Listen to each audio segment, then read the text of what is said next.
चला आपण काय बघितलं, आपण बघितलं कोणता फर्स्ट वेक्टर कोणता सेकंड वेक्टर आपल्याला ओळखता येतो, बरोबर ना. आता त्यालाच आपण काय म्हणतो, triangle law for a vector addition. फक्त ग्राफिकल बघितलं, त्याचं स्टेटमेंट बघू. Triangle law for vector addition. बघ काय म्हटलं तर, हा फर्स्ट वेक्टर आहे, हा सेकंड वेक्टर आहे, बरोबर ना. हा काय त्याचा रिझल्टंट. ओके, बस हेच वर्ड मध्ये लिहायचंय. आता हे वर्ड मध्ये कसं लिहिणार, when two vectors are taking in order म्हणजेच काय, टेकिंग इन ऑर्डर म्हणजेच काय, ending point of A first vector, ending point of A first vector is connected with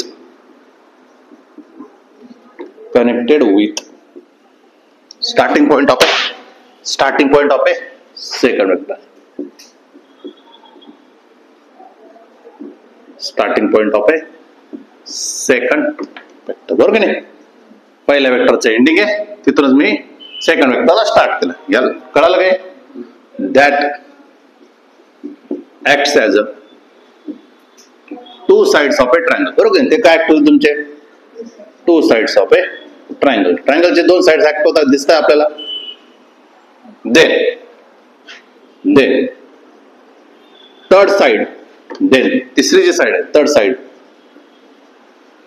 act as a, third side act होतो result. Third side act as a result.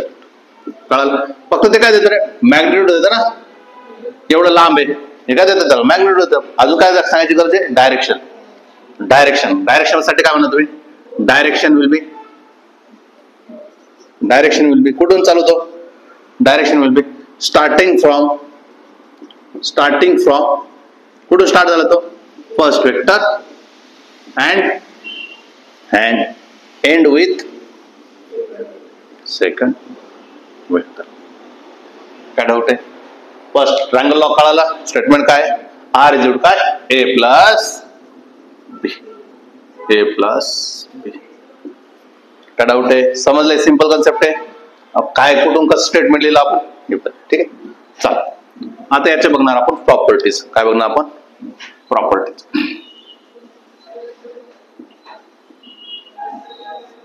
Properties, it obeys commutative law. आता commutative law म्हणजे काय, A vector plus B vector असं लिहा, B vector plus A vector असं लिहा, दोघांचं उत्तर आर वेक्टर भेटणार. समजलं का. पहिल्याला दुसरं म्हणा की दुसऱ्याला पहिलं म्हणा, काही फरक पडत नाही. त्यालाच काय म्हणतात कम्युलेटिव्ह लॉ. त्याला काय म्हटलं आता, कम्युलेटिव्ह लॉ. काय डाऊट आहे. Second, it obeys distributive law. It obeys the distributive law. तो काय उभे करतोय, डिस्ट्रीब्युटिव्ह लॉ पण उभे करतोय. म्हणजे बघा, ए वेक्टर आहे मल्टिप्लिकेशन मध्ये, बी वेक्टर प्लस सी वेक्टर असे. आता काय म्हटलं, त्यांनी डिस्ट्रीब्युट होऊ शकतो, म्हणजे तो एक्सपांड होऊ शकतो. म्हणजेच काय, A vector cross B vector plus A vector cross C vector. मी मुद्दाम शब्द मल्टिप्लिकेशन शब्द नाही वापरला, काय वापरले शब्द, क्रॉस शब्द बोलतोय. का बोलतोय त्याचं उत्तर नंतर भेटेल.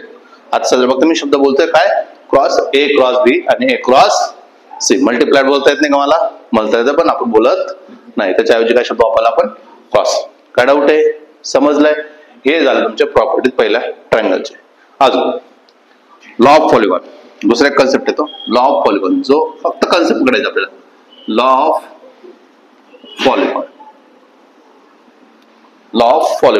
पॉलिगॉन मध्ये काय होतात, फक्त दोन नाही आहेत, असे मल्टिपल येतात.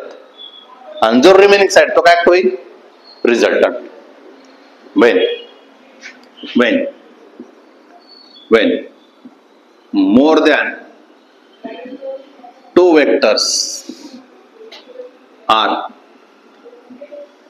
connected with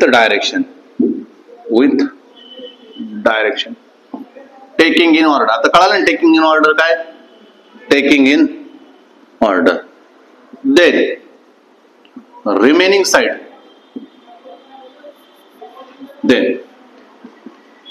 then all are acts as a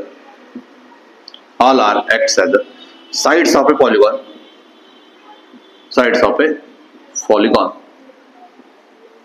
and remaining side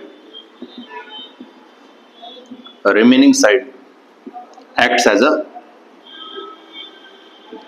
resultant. दुसरा साइड काय ऍक्ट होईल? रिझल्टंट ऍक्ट होईल. रिमेनिंग साइड ऍक्ट ऍज अ रिझल्टंट. काय डाऊट आहे? आता जसं इथं डायरेक्शन लिहिलं तसं म्हणजे इथं डायरेक्शन देणं गरजेचं आहे. मग आपण काय म्हणणार आहे? Direction will be started from first vector,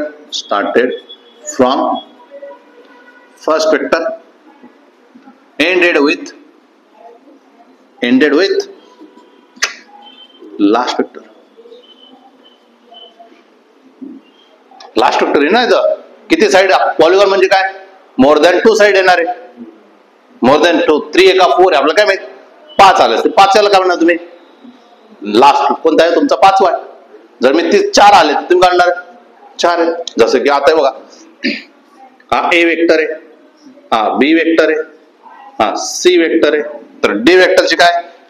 D vector काय होईल? रिझल्टंट. आणि कसं होईल? असं होईल. हा पहिला वेक्टर आहे आणि तिसरा वेक्टर काय झाला तुमचा? आता रिझल्टंट. सेकंड वेक्टर कसं येईल? हा काय झालं? तुमचा रिझल्टंट. काय डाऊट आहे? समजलं का? बघ, हा ए वेक्टर आहे, हा बी वेक्टर आहे, हा सी वेक्टर आहे, हा डी वेक्टर आहे. किती साइड झाले? 4 झाले. ही साइड काय ऍक्ट होईल? रिझल्टंट. काय डायरेक्शन राहील? हा स्टार्ट झाला इथून इथपर्यंत राहील. हा काय राहील? त्याचा रिझल्टंट. काय डाऊट आहे? काय भरोसा नाही ना? काय आपल्याला काय घेऊन देणं? हा ए वेक्टर आहे, हा बी वेक्टर आहे, हा सी वेक्टर आहे, हा डी वेक्टर आहे, हा ई वेक्टर आहे.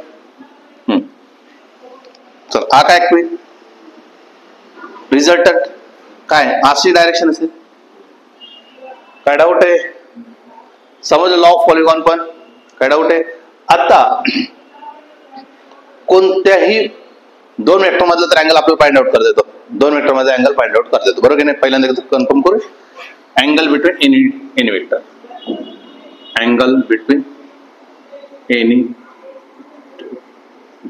आता व्यवस्थित समजून घ्यायचंय. ऑलरेडी झालेलं आहे, परत एकदा मी रिवाइज करतोय कारण की लागणार आहे आता.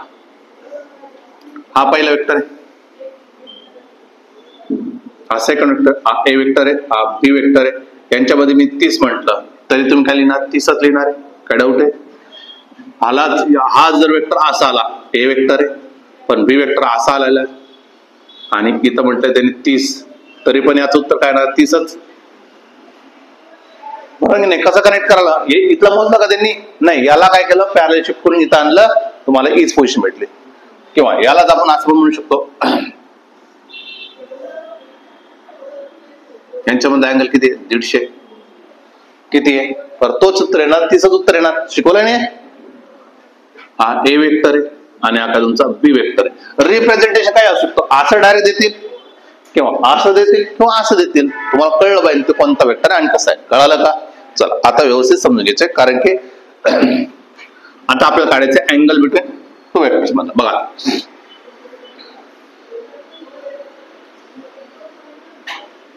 ए वेक्टर, बी वेक्टर आणि सी वेक्टर.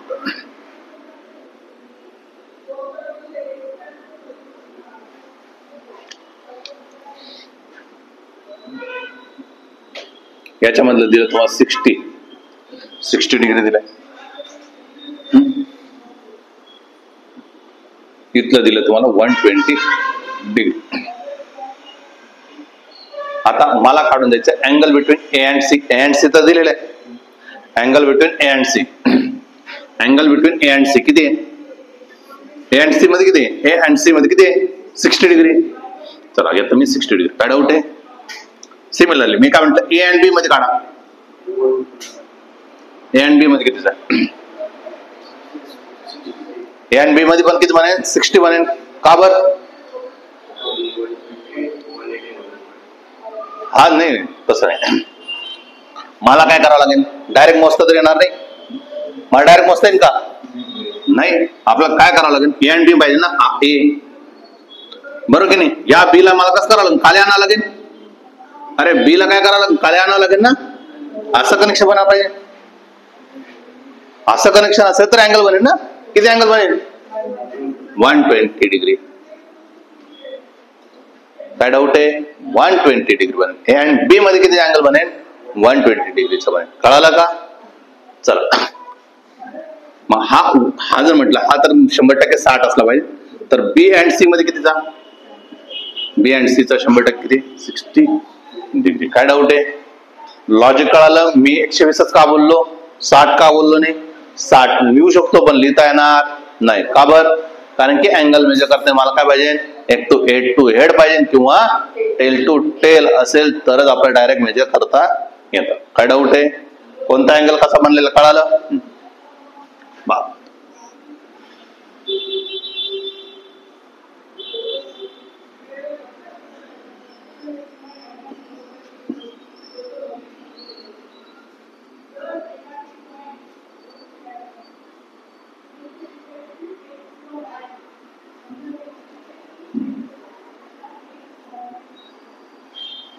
याच्यामध्ये जरी तुम्हाला विचारलं रिझल्टंट कोण आहे, रिझल्टंट कोण आहे, रिझल्टंट कोण आहे, ए इन का बी इन, पटकन रिझल्टंट कोण, पहिले ते तर ओळखा मग अँगल साठी जाऊ. हा रिझल्टंट कोण आहे, ई आहे ना. कुठं सांगितलं होतं इथं, स्टार्टिंग एंडिंग पकडलं त्याला म्हटलं मी रिझल्टंट, मग ई काय झाला माझा, रिझल्टंट झाला. म्हणजे 100% एफ काय झाला माझा, फर्स्ट वेक्टर झाला असेल. एफ काय झाला तुमचा, फर्स्ट वेक्टर झाला. फर्स्ट वेक्टर काय तुमचा एफ आहे. लास्ट वेक्टर कोणता आहे मग तुमचा, डी काय तुमचा लास्ट वेक्टर आहे. काय डाऊट आहे, समजलंय. सपोज यांच्यामधले अँगल दिले 120 डिग्री.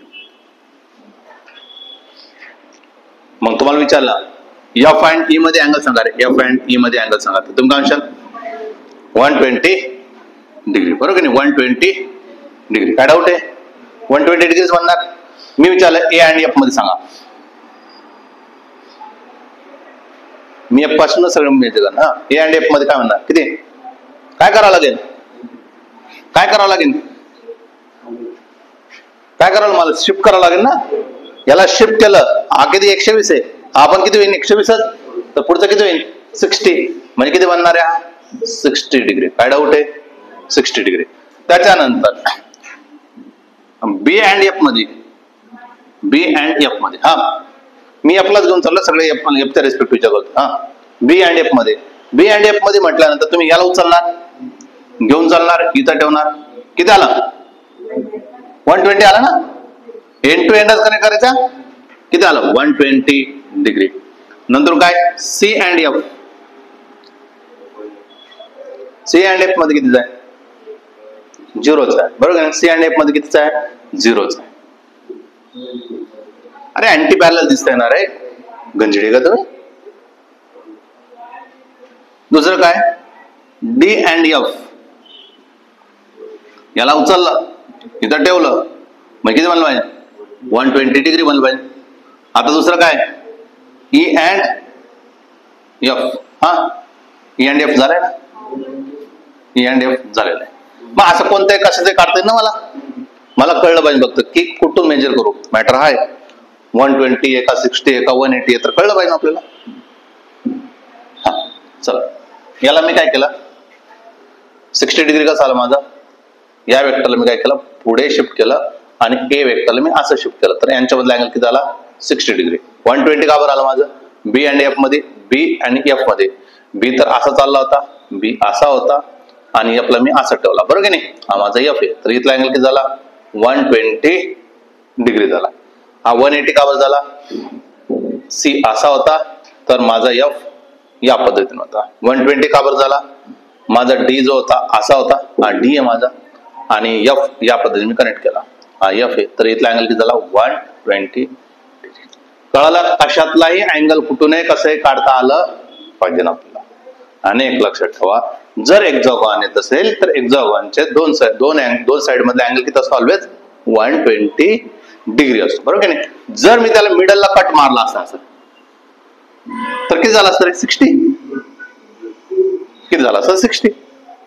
हा जर 60 झाला असता, परत याला पण मी मिडलला मारला असता,